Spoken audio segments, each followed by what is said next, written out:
श्री स्वामी समर्थ. आयुष्यात खूप अडचणी आहेत, पण सर्व अडचणींना सामोरं जाण्याची शक्ती फक्त स्वामी समर्थ महाराजांमुळेच येते. श्री स्वामी समर्थ. दगडापासून मूर्ती बनण्यासाठी दगडाला टाकीचे घाव सोसावे लागतात. त्याचप्रकारे आपल्यातील मानवी मूर्ती बनण्यासाठी आपल्यालाही परिस्थितीचे घाव सोसावेच लागतात. श्री स्वामी समर्थ. तुमची खरीखुरी भावना आणि प्रेम जर योग्य ठिकाणी असेल तर पाषाणालाही देवत्व येते. श्री स्वामी समर्थ. गरिबाला केलेले दान आणि सद्गुरू स्वामींचे मुखात घेतलेले नाम कधीच वाया जात नाही. श्री स्वामी समर्थ. भिवू नकोस, मी तुझ्या पाठीशी आहे. जीवनाच्या बँकेत पुण्याचा बॅलन्स पुरेसा असेल तर सुखाचा आणि आनंदाचा चेक कधीच बाउन्स होत नाही. श्री स्वामी समर्थ. देवाला कधीच सांगू नका की तुमच्या अडचणी किती मोठ्या आहेत. त्या संकटांना सांगा की तुमचे देव किती मोठे आहेत. आपले भगवंत, आपले परमेश्वर किती मोठे आहेत. श्री स्वामी समर्थ. ज्या दिवशी तू जाशील काळोखात त्या दिवशी तुझी सावलीही सोडेल तुझी साथ. परंतु तू घाबरू नकोस, कारण स्वामीच पकडतील तुझा हात. श्री स्वामी समर्थ. स्वामी समर्थ महाराजांची लीला अपरंपार आहे. फक्त मनापासून श्रद्धा आणि विश्वास ठेवा. ज्यांचा स्वामींवर श्रद्धा आहे आणि विश्वास आहे त्यांनी हा व्हिडिओ शेवटपर्यंत बघा. ज्यांचा विश्वास नाही त्यांनी नाही बघितला तरीही चालेल. श्री स्वामी समर्थ. जेव्हा जेव्हा तू डोळे बंद करशील तेव्हा तेव्हा जर तुला स्वामी दिसत असतील तर समजून जा की तू पूर्णपणे स्वामीमय झाला आहेस. स्वामींच्या या ब्रह्मांड नायकाच्या जीवनामध्ये तू आता उतरला आहेस. आता तुला घाबरण्याची गरज नाही, कारण स्वामींनी तुझा हात पकडला आहे. ते तुझा हात आता कधीच सोडणार नाही. तुला काळजी करायची गरज नाही. आजचा हा चमत्कारिक व्हिडिओ तुझ्यापर्यंत पोचला आहे, म्हणजेच तू आता खूप भाग्यवान ठरणार आहेस. स्वामींची लीला अपरंपार आहे. जेव्हा जेव्हा तुला एकटं वाटेल तेव्हा तेव्हा स्वामी तुला साथ देतील. विश्वास ठेव, जिथे संपते मर्यादा तुझी तेथून साथ देतात स्वामी तुझी. आयुष्यात तुम्ही किती आनंदी आहात हे महत्त्वाचे नाही, तर तुमच्यामुळे किती जण आनंदी आहेत हे जास्त महत्त्वाचे आहे. श्री स्वामी समर्थ. देव म्हणतात, जर माझे नाव ओठाशी आहे तर घाबरतो कशाला, मी सदैव तुझ्या पाठीशी आहे. श्री स्वामी समर्थ. ध्येय साध्य करणे कितीही कठीण असो, पण जर आत्मविश्वास असेल तर अशक्य असे काहीच नाही. श्री स्वामी समर्थ. वाईट वेळेत साथ सोडलेल्या लोकांकडे लक्ष देऊ नकोस, पण ज्यांनी वाईट वेळेत साथ देऊन चांगली वेळ आणून दिली त्यांचे मोल, त्यांचे उपकार कधीच विसरून जाऊ नकोस. श्री स्वामी समर्थ. विश्वास असल्यास कमेंट्स बॉक्समध्ये तू सुद्धा श्री स्वामी समर्थ टाईप कर आणि देवाने तुझ्यासाठी पाठवलेला हा चमत्कारिक व्हिडिओ शेवटपर्यंत बघ. शुद्ध अंतकरण ठेवून नाम घेतले तर भगवंताच्या कृपेचा अनुभव येईल. नामानेच अंतरंग शुद्ध बनते, म्हणून नामस्मरण करत राहा. जेव्हाही मोकळा वेळ मिळेल, जेव्हाही तुझं मन शांत करायचं असेल त्यावेळेस नामस्मरण कर, कारण स्वामींच्यावर प्रेम करणं म्हणजे स्वामींच्या नावावर प्रेम करणं. जर तू स्वामींचं नाव घेत असशील तर तुझ्या भावना त्यांच्यापर्यंत नक्की पोचतील. श्री स्वामी समर्थ. नको हो उदास, मी आहे तुझ्या आसपास. डोळे बंद कर आणि आठवण बघ, मी तुझा आहे विश्वास. श्री स्वामी समर्थ. कोणी नावे ठेवली तर अजिबात थांबायचं नसतं. आपण आपलं चांगलं काम करायचं असतं, करत राहायचं असतं. श्री स्वामी समर्थ. जय जय स्वामी समर्थ. इतकेच करून थांबू नकोस, तर तुला अजून खूप लांब जायचे आहे. प्रयत्न सुरूच ठेव. जिथे तुझा शेवट होईल तिथूनच खरी तुझी सुरुवात आहे हे लक्षात ठेव. कारण जेव्हा आपल्याला असं वाटतं की आपला शेवट झाला आहे, तर तो आपला अंत नसतो, तर ती खरी आपली सुरुवात असते. जोपर्यंत तू जिंकत नाही तोपर्यंत थांबायचं नाही.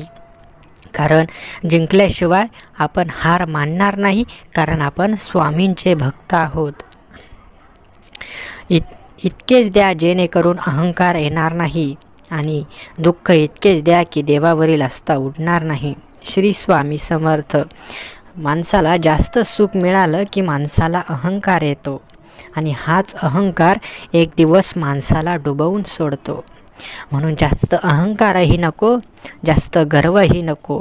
पाहिजे तो साधेपणा, भोळेपणा. मन साफ हवं, विचार उच्च हवेत. तुम्हाला जीवनात कधीच काही कमी पडणार नाही.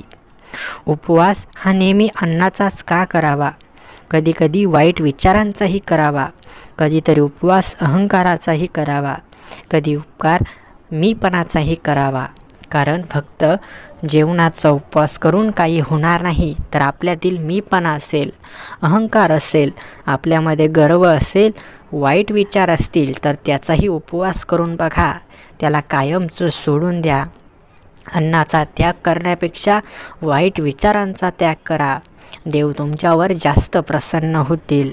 बाळांनो, असं म्हणतात की काळजी करणारी माणसं मिळायला भाग्य लागतं, पण अशी माणसं आपल्याला मिळाली आहेत हे समजून घ्यायला जास्त भाग्य लागतं. श्री स्वामी समर्थ.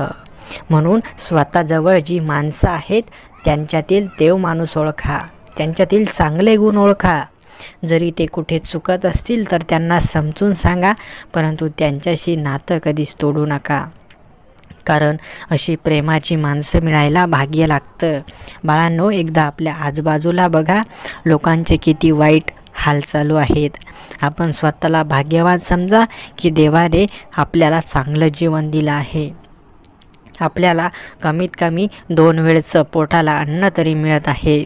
असेही या दुनियेत काही लोक आहे ज्यांच्या पोटाला 2 वेळचं अन्न मिळत नाही.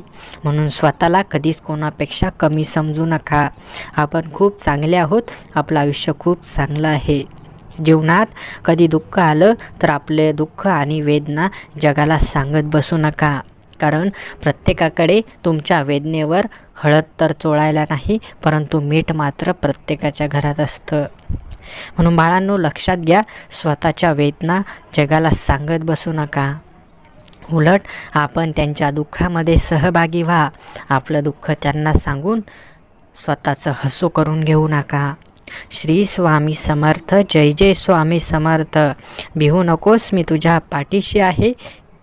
हे शब्द जरी कानावर पडले तरी स्वामी समर्थांची मूर्ती डोळ्यासमोर येते. श्री दत्तांचं रूप मानण्यात येणाऱ्या स्वामी समर्थांचे या जगात आणखी भक्त आहेत, अनेक भक्त आहेत, आणि त्यामधून तू देखील एक त्यांचा महत्त्वाचा भक्त आहेस. बाळा, जीवनात कर्म हे करत राहायचे. त्याचे फळ कधी ना कधी तरी मिळणारच आहे हे मानत स्वामी समर्थांची भक्ती करण्यात लीन होणारे भक्त नेहमी संकटातून बाहेर पडत असतात. म्हणून बाळा, काही मिळो अगर ना मिळो या अपेक्षेने भक्ती करू नकोस, तर निस्वार्थपणे भक्ती कर, आणि ह्याच भक्तीचं खरं मोल आहे. जर तू काहीतरी मिळवण्याच्या नादामध्ये स्वामींची सेवा करत असेल तर असं करू नकोस. निस्वार्थपणे कर. काही मिळेल ही अपेक्षा सोडून दे. ज्यावेळेस तू स्वतःचं मन शांत करून सर्व काही विचार लांब ठेवून स्वामींची सेवा करशील ना, त्या दिवशी तुला दुसरं काही मागण्याची गरज पडणार नाही. स्वामी आपोआप तुला सर्व काही देतील. बाळांनो, आपल्याला फक्त आरशाची पुढील बाजू माहीत आहे, पण आरशामागे नक्की काय आहे हे फक्त स्वामी समर्थांनाच माहीत आहे. म्हणून आपण तर फक्त निमित्त मात्र आहोत. जे होणार आहे ते स्वामी समर्थांना माहीत आहे. आपण त्यांच्यासमोर कोणीच नाही. फक्त आपण आपलं कर्म निस्वार्थपणे करत राहायचं, सर्व काही देवावर सोपवून द्यायचं. ज्या दिवशी तुम्हाला खरंच हे ज्ञान प्राप्त होईल त्या दिवशी तुम्हाला जीवनात कोणापुढेच हात पसरण्याची वेळ येणार नाही. जे होईल ते चांगलंच होईल हाच विश्वास मनामध्ये ठेवून देवाची भक्ती सुरू ठेवा. पुढे असाही खूप कठीण काळ येणार आहे ज्यावेळी सर्वांना देवाकडेच जावं लागणार आहे, परंतु तुम्ही अगोदरच देवाच्या चरणाशी आहात, त्यामुळे तुम्हाला घाबरण्याची गरज नाही.